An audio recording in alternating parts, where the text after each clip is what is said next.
right. All right, teammates, we are back once again. If this is your first time listening to the Move Swiftly podcast, welcome to the number one show on innovative teamwork. Great to have you. Looking forward to having you back for more and for more and for more and for more. As you guys may not know, this show comes out daily. New episodes every single day. Got me? Now, my regular listeners, you already know how I get down right to the point, and you hit the play button so you know whatever the challenge is, whatever the obstacle is, whatever it is you may be going through in life, we are here to indirectly tell you you are not going through it alone. And as a regular listener, you have been very fortunate to hear a lot about franchising, hear a lot about what franchising is all about. And here we go again. We have another absolute expert on the concept of franchising and what it's all about, what you should be going after, the questions you need to be asking. Everything is going to be covered right here in this episode. So all that being said, Jon Ostenson, welcome to the show. How are you? Aswan, doing great. Appreciate you having me and excited to dig in here. So let's kind of get started with your background, because one of the things that I've learned in the fitness franchising world is people don't just stumble. Like, it doesn't happen overnight in terms of figuring out who the right person is, what the right buy-in is, what's going to be the right system in order to get a hold of, and all that stuff. All of that is kind of a lifelong process. So I'm very curious to hear about how you kind of grew up. What were the things that you saw growing up that even led you into the world of franchising in the first place?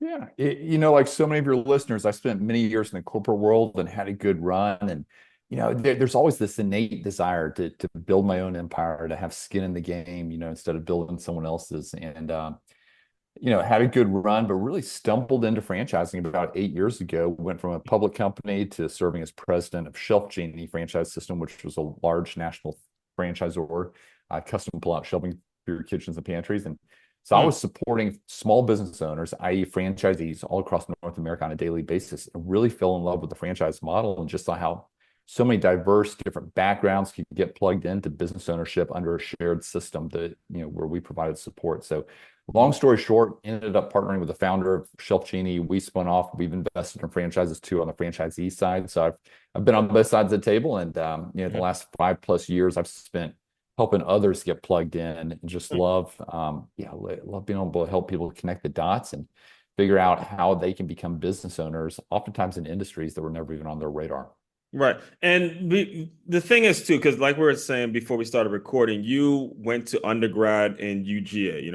We're not, surprise, surprise, folks. Georgia has something other than a football team. They also do have a business school. They also do bring people out that are really going to be making it as entrepreneurs. Late a couple of years ago now, man, you guys heard from Randy Curran and all that stuff. So I'm curious to hear about what your experience was like at the school level, because again, one of the things that I know for a fact is going through that system can lead you into, like you mentioned, a corporate world where it eventually becomes very monotonous, and there's going to be a desire to kind of build your own thing and stuff like that. So what was the school experience like for you as you're kind of looking back on it now? What sort of advice do you give younger students now that are aspiring to be in business as well? Yeah, no, and I get to go back and speak in my alma mater on a regular basis. And, Mhm. I share with them, I just try to open up their eyes to the world around them, because oftentimes when they think startup, they think of that technology, business and that idea, and they're trying to sit around and think about, how do I utilize AI? How can I differentiate myself?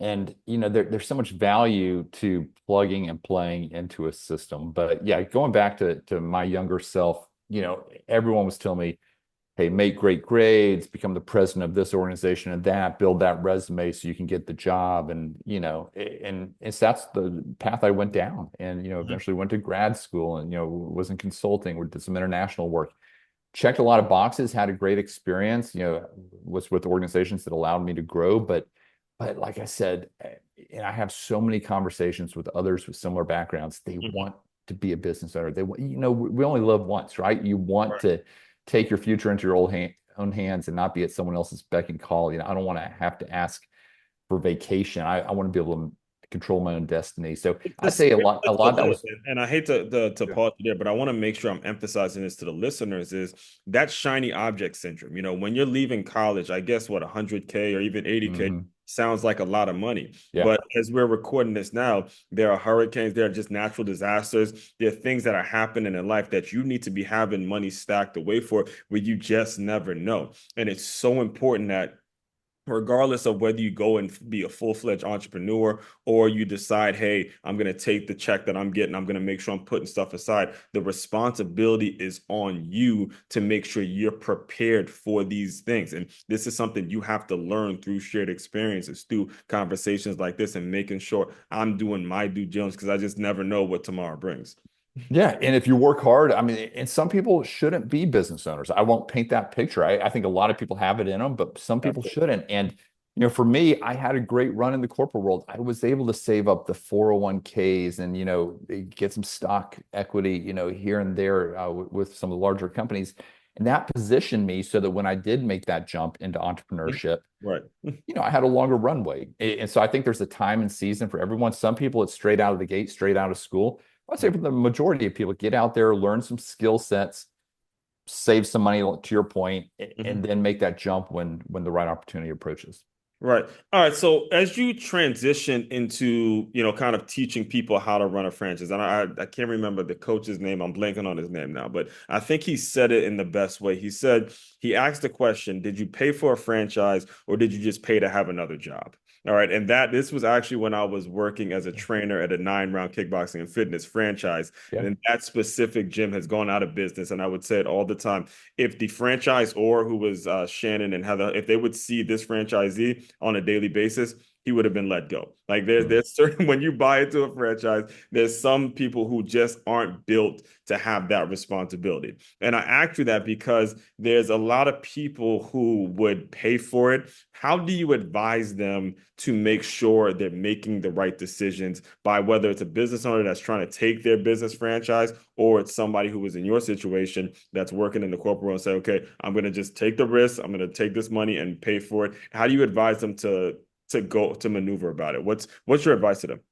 Yeah, it's a very calculated risk. I mean, nothing's a sure thing, but when you look at the success rates, they are so much higher in franchising. Now, franchising is just like any industry. There are good players and there are ones that are not as strong. And that's where we come in to help our clients identify the top 8 to 10 opportunities that are available in their market with what we would consider strong franchisors. You want to have a leadership team that has been there, done that. You've got to have the profit model, the competitive advantages.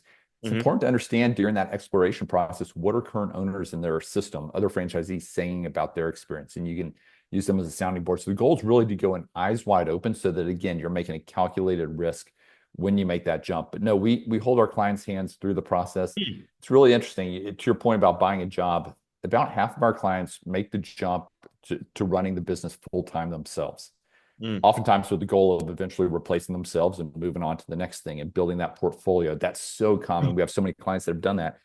The other half say, hey, we want to put a manager in place day one to run the business. We're Mm-hmm. going to oversee them, but it's going to be a manage the manager or executive approach. Some call it semi-passive. I don't think anything is passive. I like to call it semi-involved, because you're Right. still going to be very involved, and it Right. really I've comes seen down a to having lot a of strong. that. I've seen a lot of that too. Yeah, and a lot of franchise models allow for that. And if you've got a strong franchisor on the sideline and a great operator that's highly incentivized running the business, Mm-hmm. that franchisor can carry a lot of the support water for you on a day-to-day basis, so you can keep that corporate job, so you can continue to run your other business, let's say. Right. All right. So, what are some examples, though, of different franchises? Because this is something that I've actually had to educate myself on. And the title of your book is Non-Food Franchising. And when you hear it, you think of the McDonald's, the Wendy's, the stuff that you normally see on commercials. But there are actually, lawn mowing companies, there are fencing companies, there are people driving trucks. In fact, there was one guy that I used to work with very closely. He ran a roofing company, and I was telling him, "Yeah, I saw your truck on the road." He goes, "He wasn't speeding, was he? All right, I can't get in trouble." So, there's so many, and I didn't realize that he was actually running a franchise, and me and him, having this conversation at a football game. So, when it comes to the types of franchise and all the ones out there, can you speak on what that process has been like? Because I'm sure it's helped you in your growth and the kind of people that you're able to serve. Yeah, we work with over 600 companies. They're in expansion mode, looking to grow into new markets. And Right. it's everything from home and property services, think dumpsters, insulation, Sure. gutters, flooring, non-sexy, like you said, roofing, so many different niches, to things that are like health and wellness. I mean, that's never been more top of mind. And that's everything from men's health, like testosterone replacement and hormone replacement, to certainly some fitness, to recovery modalities, to mental health, all different types. It's categories like kids, whether it be youth soccer or daycares, to pets, Like pet grooming, I-9, I pet think is boarding. another one. I-9. Yeah, absolutely. Absolutely. To things like senior care, in-home care, to other senior support type services. So I'd say the general theme that we see out there is what is an understandable cash flowing business that people will always spend on. And they're always going to spend, regardless of the economy, on the things they care about: their kids, their pets, their aging parents, their health. So I'd say that's the general theme. I jokingly say that non-sexy is the new sexy when it comes to business ownership, because it's all these different niches that may not be sexy, but they cash flow. Right. And the thing is, and what I've also discovered too is, and I'd love for you to speak on this as well, is when you're talking about franchising, so much of it is not about the actual product. So much of it is actually about the system. So much of it is, can you align a system that can be duplicated and duplicated and duplicated and duplicated? If you really think about it, you don't care the difference between a McDonald's burger and a Wendy's burger. They really don't taste that different. I'm sure there's a lot of little things that go into it, but if you're just hungry, you're going to go to whatever's open, and you're going to go whatever system, whatever hours open, however it works. So speak to a little bit about when people come in and they may think that they may have a great product, or they may be buying into something because the product is great. Do you deter them in a certain way? Do you, maybe speak to them about, look, product is great, but system is better. And, how do you ethically move forward with, you don't want to be selling bullshit to people. How do you navigate that part of it? Yeah, no, the system absolutely has to be there. It's got to be a proven franchisor. And maybe it's an emerging brand where they've got deep industry experience, but they haven't been a franchising long. I want to see that they brought in franchise veterans around them on that leadership team, people that have been there, done that, supported successful franchisees. It's so important. No, everyone's different. I've talked to clients just this morning that said, hey, I don't care what kind of widget, service I'm providing or product.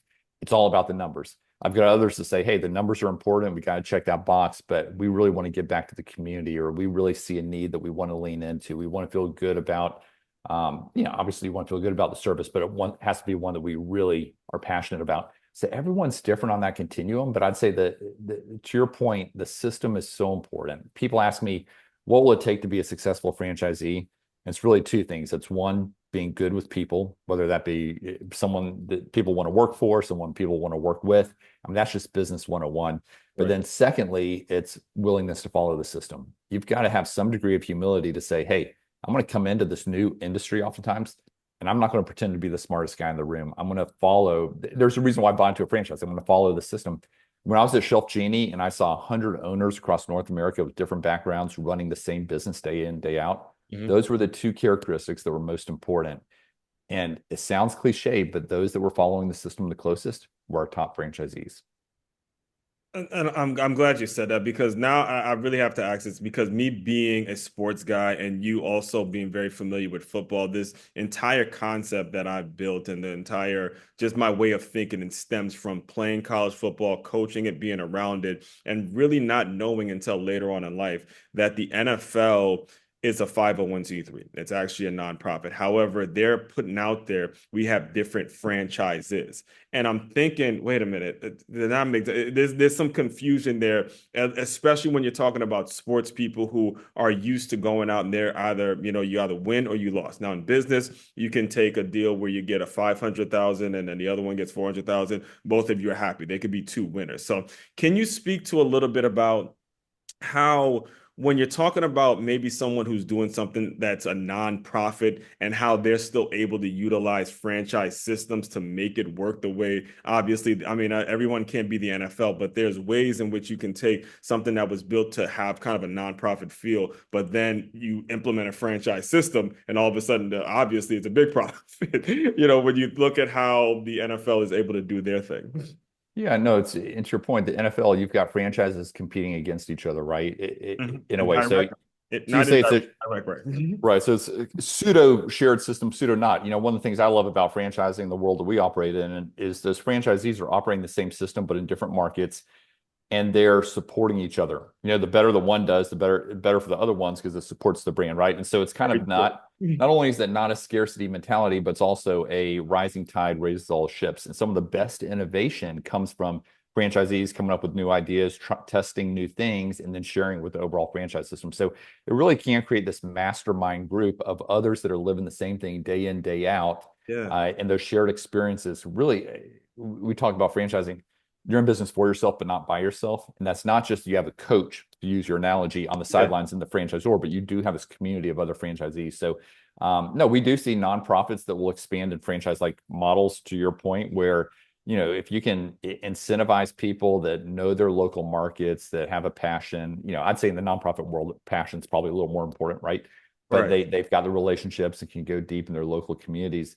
It's such a better way to scale and expand than just having, sales reps, let's say, on your team. Yeah, and I'm glad you clarified that for not only me, but also for the listeners as well. Because one of the things I did actually write about in my latest book, Transferring D1, is how, look, when I was young, there was zero NFL teams in LA.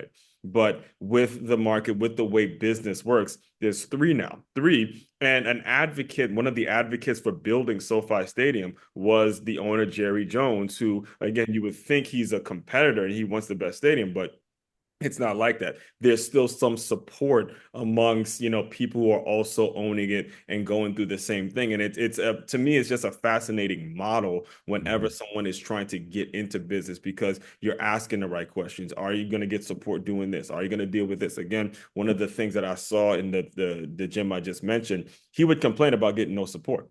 He would complain all the time about, okay, the person at top, they don't even support their own gyms. If the numbers aren't there, they're just like, hey, we got your $500,000 or whatever it was to buy in the franchise. Go on about your business. And sometimes that's how it will work. I mean, that's their opinion, and everything is going to be interpreted on that. But I do want to get back to your business a little bit. And when it comes to the growth and the development, it'll probably be a contradiction if I didn't ask you, I didn't give you an opportunity to talk about how you are able to establish a system to where you can be replaced, whether it's something that somebody could come in and teach this system. How exactly does your business work and how is it able to scale and things like that?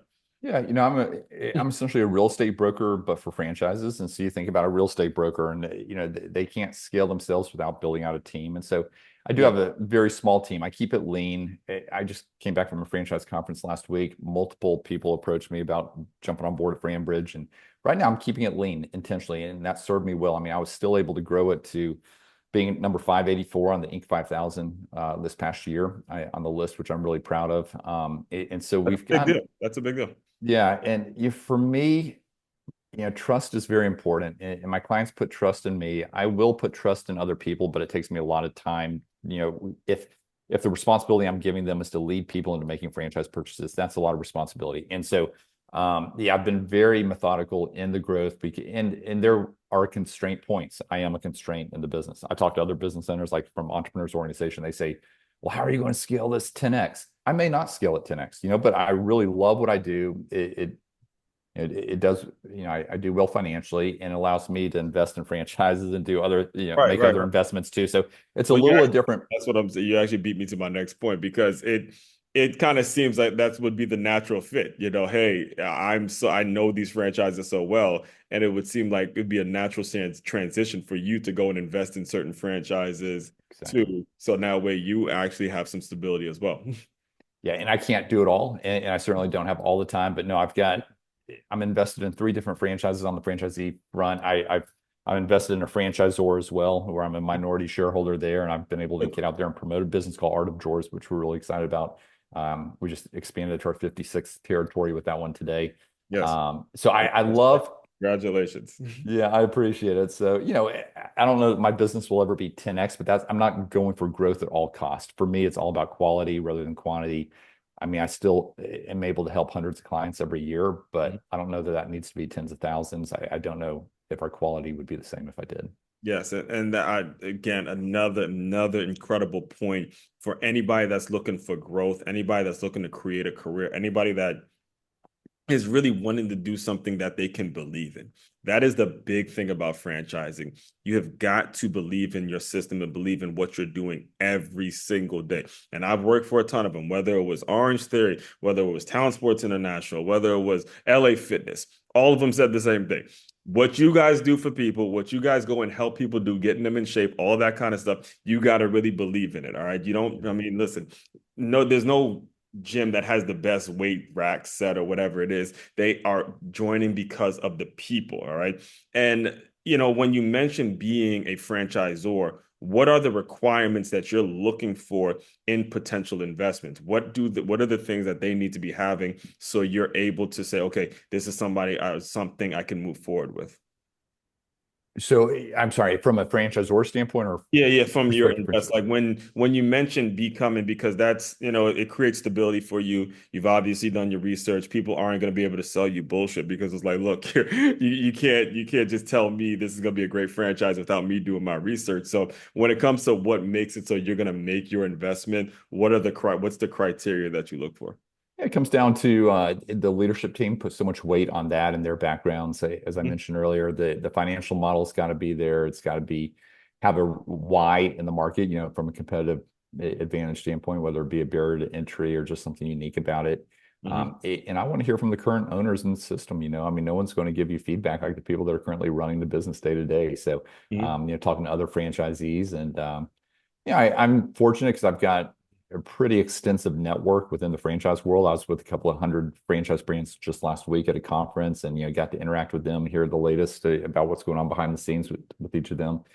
The challenge for a lot of people out there is if you just start Googling franchises, there's so much noise and every company's trying to put their best foot forward. Yeah. Even the top 100 franchise list, which you'll see from different publications, companies oftentimes are paying to be on that list. So it's a PR move. So again, there's just a lot of noise and that's where we help with our relationships and understanding and experience, help clients see behind the curtain to understand what the top opportunities are in their market for them. Yeah, you beat me right to it, man, because as you were talking, I was gonna ask you how online and the internet and everything is affecting the relationship aspect of the business. And you had already mentioned kind of speaking to your students about when they say franchise, they think everything is tech and this and that. Can you just kind of clarify that and kind of speak on, number one, the importance of relationships and then how tech and how all this online noise is affecting the way people go about doing this in the first place?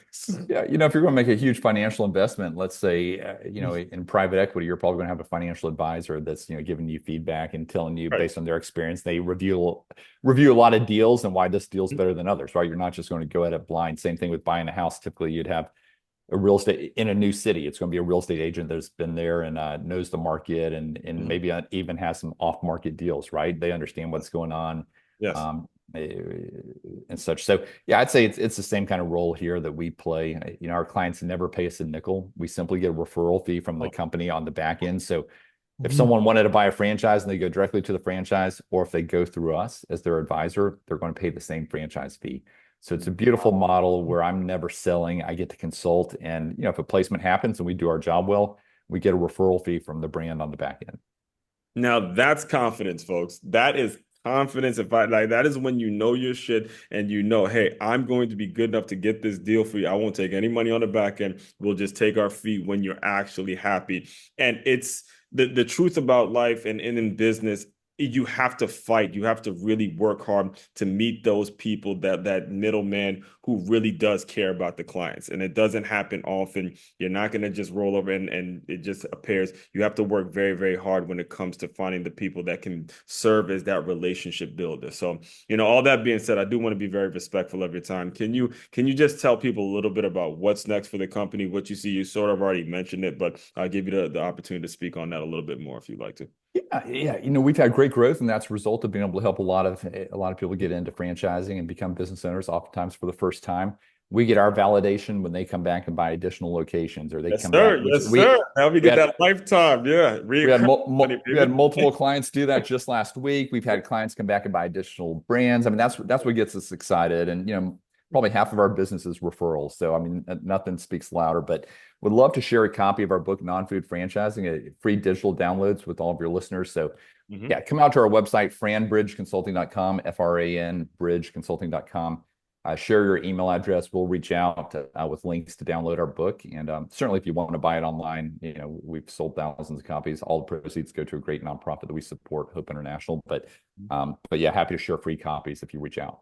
Yes, and that will all be included in the show notes as well. So the final thing that I do to close out all the shows, Jon, is I want you to use your imagination a little bit. You are back in the corporate world. You're you're dreading having to go to work. The money's okay, but you're dreading have to be there. Someone's telling you when to go take a vacation, but you don't want to do it there. All that. Pretend that Jon has come into the Zoom room. Give him some words of encouragement, and we will officially close. Yeah, hang in there, man. There's light at the end of the tunnel. I mean, 8 years ago when I got a taste of this, and granted, we have challenges. I mean, business owners, you have challenges. Yeah. I would trade those challenges for these challenges all day and night, and I've never once looked back. Absolutely love working for myself. I'm the hardest boss I've ever had. I'm working hard, but I love it.